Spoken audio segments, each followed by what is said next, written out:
So Bishop, I would feel sad, and maybe it's cynicism if I were in your position, and I'd take my friend to now the Tyler Cathedral that you were being removed. What's your experience with that? I heard that you any sadness and cynicism. Well, sadness for sure, because it was my spiritual home, and it's very significant. But ultimately, it's a building. I mean, the church has gone through this before.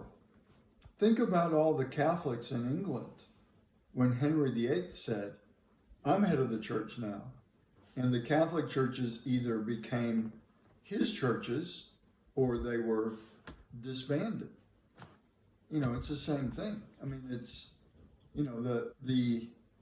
the building is important because it's a sacred building. It's been consecrated to serve God. It's a house of God, a house of prayer.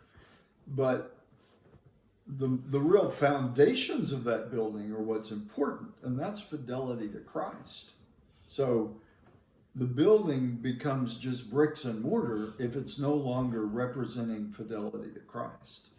That's what it comes down to. So, and that's sad on many levels because of all the faithful people that sacrificed for that building to be there and to maintain it and continue. If it's no longer representing the truth of the Catholic faith, that's sad. But ultimately, I mean, you go back to the beginnings of the church, none of these buildings existed, but the faith of the people is what built the buildings.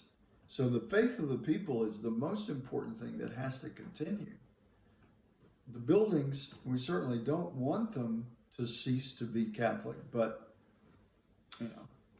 if it's a matter of hang on to the building or hang on to Christ, we have to hang on to Christ. Behold this man. Look at the picture there.